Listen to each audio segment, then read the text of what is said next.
Listeners and not to, we did anyway. Dumb debating. John's computer sucks, Macs are the only way. Dumb debating. Fullbacks are running backs, hamburger steaks. Josh is too dumb to eat a cupcake. Mainly to base. Does John like Nebraska or Creighton? Just three radio hosts on air, dumb debating.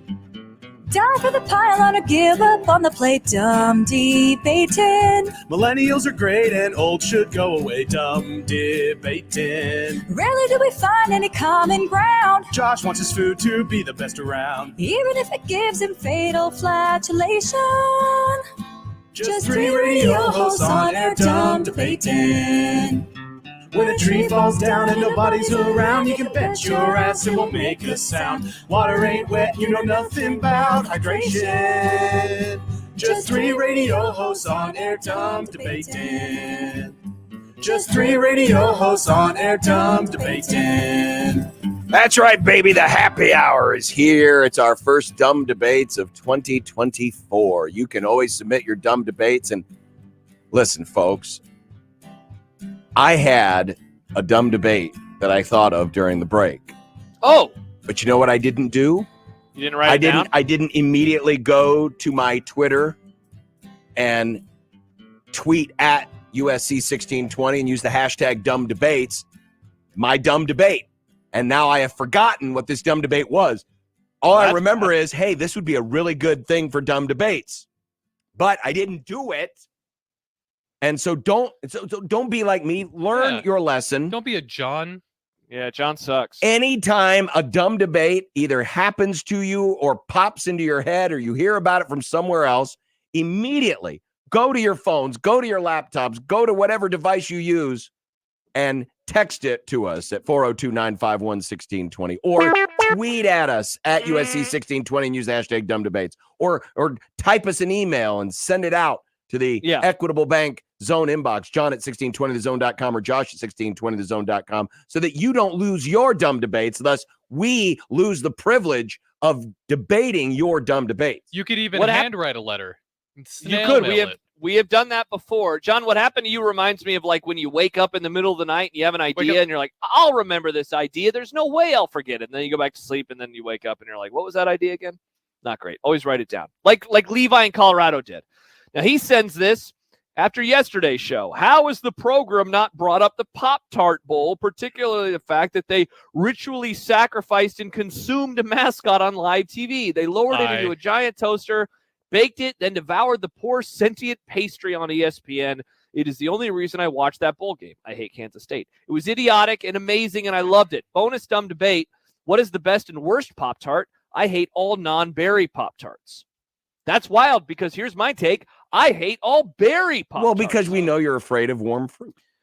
It doesn't have to be warm. I actually never toast a Pop-Tart. I eat brown sugar cinnamon. No, I also eat my Pop-Tarts raw. But brown sugar cinnamon are gross. Why? What? Yeah. Why wouldn't you toast your Pop-Tart? I don't know. I don't just need never to. The you warmth, don't need it's to. nice to have a warm piece of pastry in your hand instead of something at room temperature. The reason they invented the Pop-Tart was that it would fit in the toaster and you could heat it up and you could eat it because it's nice and warm. Well, they've also made some that you could just freeze and eat out of the freezer. Yeah, I've rarely actually toasted them ever, John, but I have frozen some. Nick, what's the one that people do the freezing of? Is it the... I think it's literally called Ice Cream Sundae or something like that. Yeah, I think I've had that. The only one, honestly, I haven't had a Pop-Tart in probably a decade, but brown sugar cinnamon is is easily my favorite. Oh, brown sugar cinnamon is great. No, I'm a blueberry guy. Just give me the blueberry. I mean, the blueberry is fine. And you know what? I don't need the frosting. What? No. You psycho. No, it's not. Especially if the brown sugar energy. If the brown sugar cinnamon is already very sweet as it is, why do I need an extra layer of icing? It's sweet enough. It's good. It's so tasty. It is good. I will eat it. I won't turn it down. So you want a healthier option. You want a toaster strudel. Toaster strudel comes first of all. You don't have to put that on. Toaster strudel is superior to the Pop-Tart. Let's not be wrong. Yeah. What do you mean? Wrong. The John, pastry is better. The icing is better. I cannot believe you want an unfrosted one. When I went to a friend's house growing up and they had unfrosted Pop-Tarts, gosh, that was such a disappointment. I always wondered who those were for. Yeah, for John, apparently. I will Frickin' say weirdo. the off-brand Pop-Tarts are better than the normal Pop-Tarts because normal Pop-Tarts have been skimping on their frosting slowly over the last 15 years or so. Bidenflation. But you need come the for the toast. Pop-Tarts. Get the Toast-'em Pop-Tarts. Bummer. Aaron writes, all Pop-Tarts in general are nasty. Wow, what a take. Bad take. That is a bad take. This is a spicy meatball. No, that's for later. That's when what's for bad, dinner, which is Thank you, later yes. in the Grum today. What's for dinner? Our new segment. What's for dinner? That'll be debuting today in place of the now dead, officially buried bet of the day. My bet of the day. We just got a call from somebody who said their name was Ted Bundy.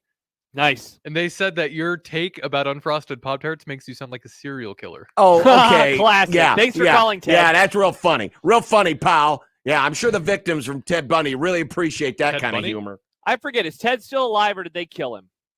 I think he Oh, he died in 89. Oh, well, not recently, then. They killed him in prison, Nick. They electrocuted him. Oh, Yikes. the electric chair. Ouch. Yep, the old electric chair. All right. Let's see. Rick usually has some interesting dumb debates. Seattle Rick? Yes.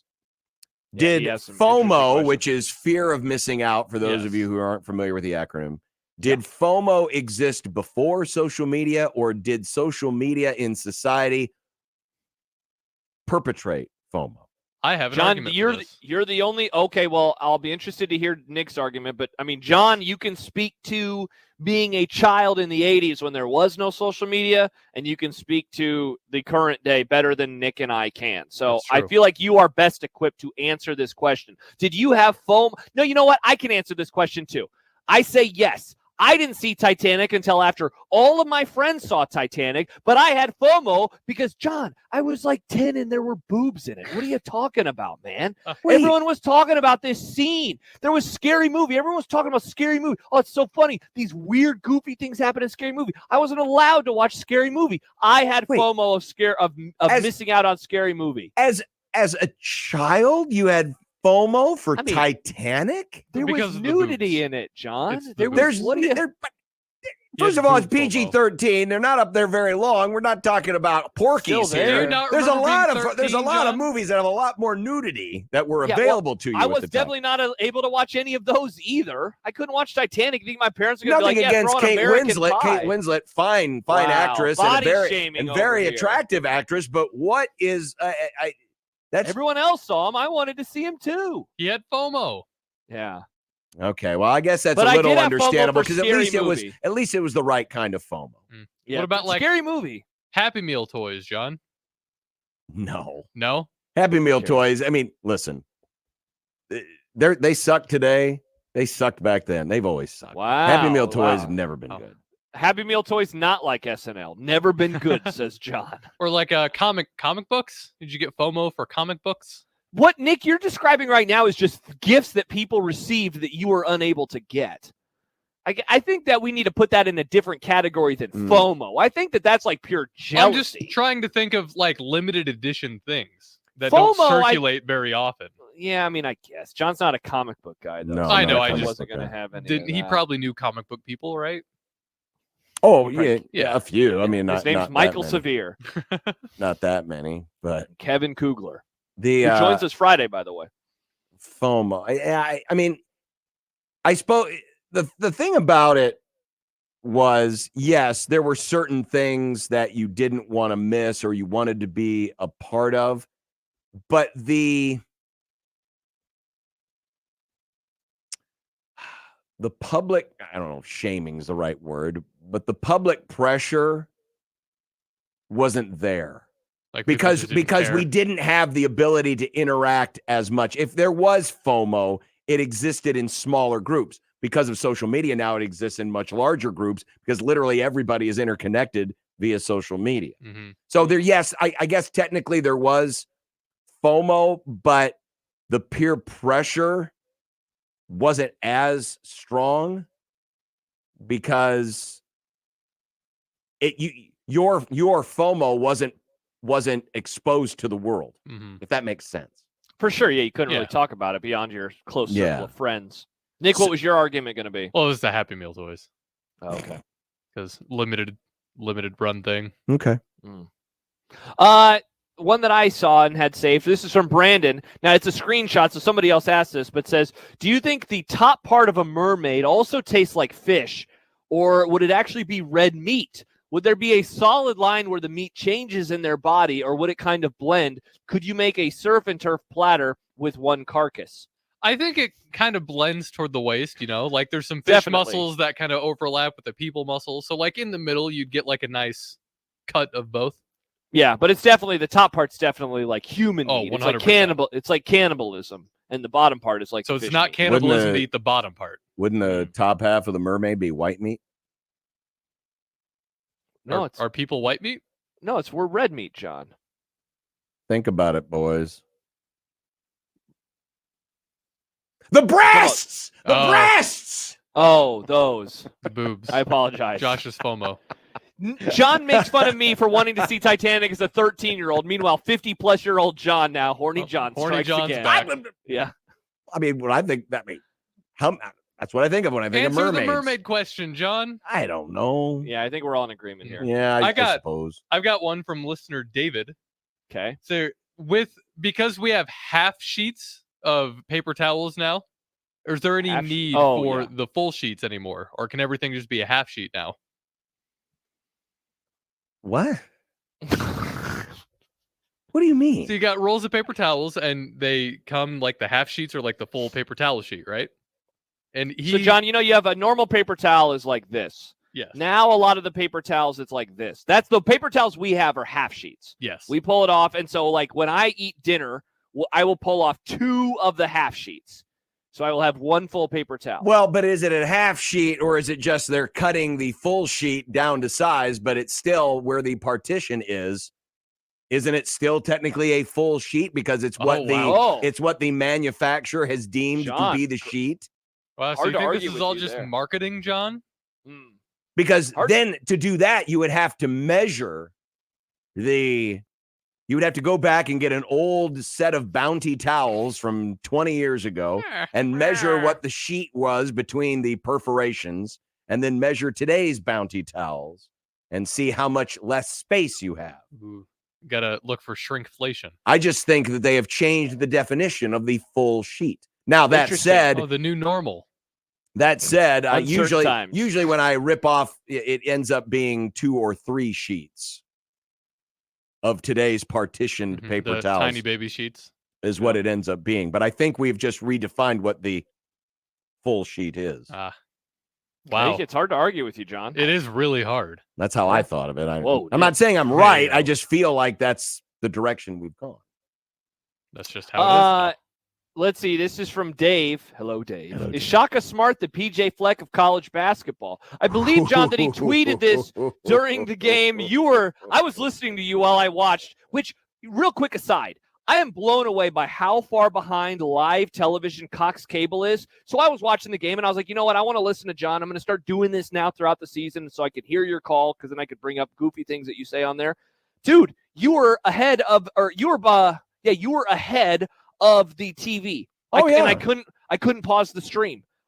I'm listening in the stream. I'm not listening, John, on the real radio. I'm listening at 1620thezone.com, and you were ahead of Cox Cable. I was baffled. I can't believe the stream was actually ahead. We must have been really we must have gotten rid of the lag. Cox Cable stinks. Anyway, yeah. So yeah, you were not having a good time with him. He was out on the court playing defense. It was 6 on 5. I didn't even see that live. I had one rant about him. That was later in the game when he was on the floor, but I didn't see the one that got tweeted everywhere where he is literally on the floor as Creighton's trying to run their possession at that half of the floor. Which is, I mean, listen, it's way try hard. I get it. He's a great coach. And his personality and his energy is part of his aura. Cool, great. I'm not going to shame him for that. But that said, that's a technical foul. They need to tee his ass up the nanosecond he does it. Now, it's one thing if he's on the backside of the play. Like if the play's on the other end of the floor and he's out there with all the histrionics. Because he's not interfering anything. Yeah. But this is going on while the play is happening right in front of him. You're not allowed to be an extra person on the field. In the NFL, they literally enforce, you hear about the sideline warnings, that's that big-ass wide strip of field. You can't even be in that area, which is already out of bounds. Basketball may need to start enforcing that area the same way that football does because of garbage like this. But let's go back to the original question. Enough of my I would rant. say that he was, in fact, worse because PJ is annoying, but he is annoying in a kind of a rah-rah, But if PJ's out there pretending like he's a defensive back and doing all this nasty, and he's out on the field, guess what? His ass is getting flagged. Yeah, so that's why I think what happened with him the other day versus Creighton, I would say that would annoy me much more. If I'm a fan of a team and they're playing him, that would annoy me way more than PJ Fleck does. But I also say that as someone who doesn't really hate PJ Fleck as much as a lot of people do. Wow. Oh, yeah.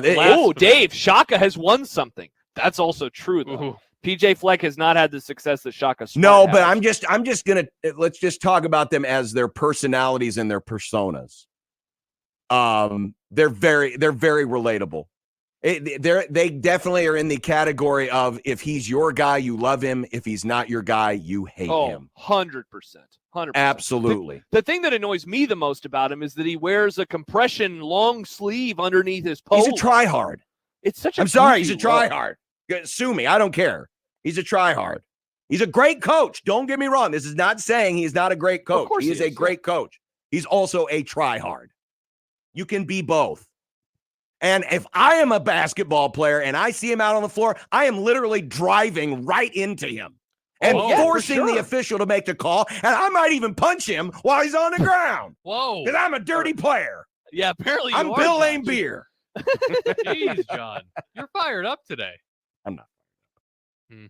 Johnny Pig writes, with all the players opting out in the college football playoff stealing all the thunder, have the bowl games become the NFL Pro Bowl of college football outside of the CFP, that is?